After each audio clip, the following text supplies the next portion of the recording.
बबलू हाथी सुबह सवेरे अकेले वन में टहलने के लिए निकला। वह अपनी ही धुन में चला जा रहा था। लगता था उसके दिमाग में कोई उलझन है जिसे वह सुलझाने की कोशिश कर रहा था। सड़क पर आगे बढ़ते ही उसके सामने चीकू खरगोश भागा। बबलू का पैर उसके ऊपर पड़ने ही वाला था कि चीकू जोर से चिल्लाया। उसकी आवाज सुनकर बबलू ने अपना पैर पीछे खींच लिया। कहाँ खोए हो बबलू भाई? कहीं नहीं, बस कुछ ऐसे ही सोच रहा था। किस बारे में? तुम जानकर क्या करोगे? शायद मैं तुम्हारी कुछ मदद कर सकूं। तुम तो जानते हो आजकल वन में कितनी चोरियां हो रही हैं, पर चोर का कोई अता पता ही नहीं है। इस बात को लेकर वन के सारे प्राणी चिंतित थे। वे वहाँ खुद को सुरक्षित महसूस नहीं कर रहे थे। अरे चीकू भाई, हम मजबूर हैं। हम चोर को पकड़ ही नहीं पा रहे हैं। वह बहुत चालाक है और अपने काम को बड़ी कुशलता से अंजाम दे रहा है। कहीं कोई सबूत ही नहीं छोड़ रहा। हमारे राजा इस बात को लेकर बहुत चिंतित हैं। यही कारण है कि हम सब इस बारे में सोच रहे हैं। अब तुम मेरी इसमें क्या मदद कर सकते हो? मैं कुछ सोचता हूँ, हो सकता है मुझे कोई उपाय सूझ जाए। प्रयास करने में कोई हर्ज तो नहीं है। तुम ठीक कहते हो चीकू, लेकिन वन के गुप्तचर भी अभी तक इसका कोई हल नहीं निकाल सके। इतना कहकर वे चुप हो गए। बबलू की बातों ने चीकू को सोचने के लिए मजबूर कर दिया। चीकू को उदास देखकर बबलू बोला, तुम अपना मन छोटा मत करो। मुझे अच्छा लगा कि तुमने मेरी परेशानी को समझा। कभी मैं भी इस वन के लिए गुप्तचर का काम करता था। एक बार मेरी टांग टूट जाने से मेरे अंदर फुर्ती नहीं रही। तब से मैंने यह काम छोड़ दिया।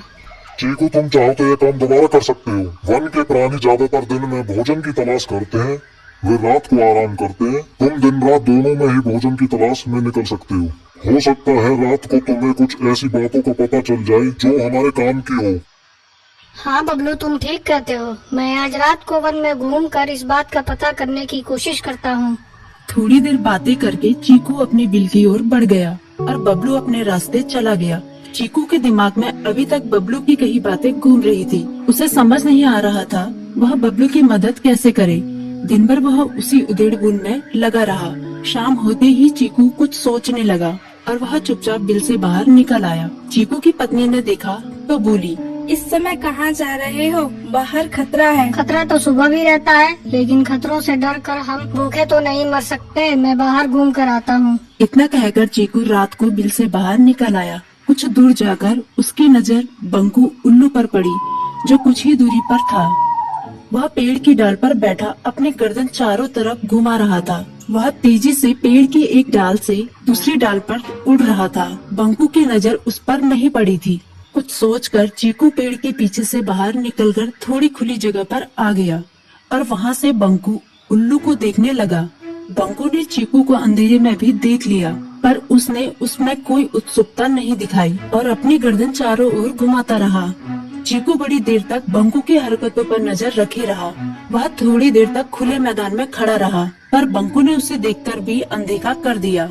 उसने महसूस किया कि बंकू के आसपास चमकू चमगादड़ भी मंडरा रहा था। कुछ देर वन में घूमने के बाद चीकू अपने बिल में लौट आया और सुबह होने का इंतजार करने लगा। अगली सुबह बबलू उसी रास्ते में जा रहा था। रास्ते में चीकू उसका इंतजार कर रहा था। आज बड़ी जल्दी आ गए बबलू। हाँ, आजकल मुझे चिंता की वजह से नींद नहीं आती। कोई नई खबर है क्या? यकीन से तो मैं नहीं कह सकता, पर मैं तुम्हें ऐसे प्राणी का नाम बता सकता हूँ जो शायद चोरों की मदद कर रहा है। कौन है वो? बंकू उल्लू। इतना कहकर चीकू ने रात की घटना उसे ज्यों की त्यों सुना दी। इसे सुनकर बबलू का माथा ठनका। बबलू की आंखें चौंधिया गई। तुम ठीक कह रहे हो। मुझे आज रात बंकू और चमकू पर नजर रखनी होगी। इतना कहकर वे दोनों अपने अपने रास्ते चले गए। बबलू रात को अपने साथियों के साथ बंकू पर नजर गड़ाए रहा।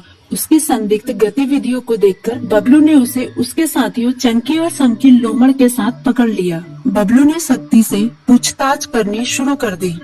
तुम इस समय बंकू चमकू के साथ क्या कर रहे हो? हम चारों दोस्त हैं, इसलिए साथ बैठकर बातें कर रहे हैं। चमगादड़ और उल्लू की दोस्ती तो समझ में आती है, पर लोमड़ के साथ दोस्ती कैसे हो सकती है? सख्ती से पूछने पर दोनों ने अपना जुर्म कबूल कर लिया और सभी चोरियों के बारे में बताया जो उन्होंने कुछ दिन पहले वन में की थी। बबलू ने उनके चोरी का सारा सामान भी बरामद कर लिया। बंकू और चमकू को अभी तक समझ में नहीं आ रहा था कि वो इतनी आसानी से कैसे पकड़ में आ गए।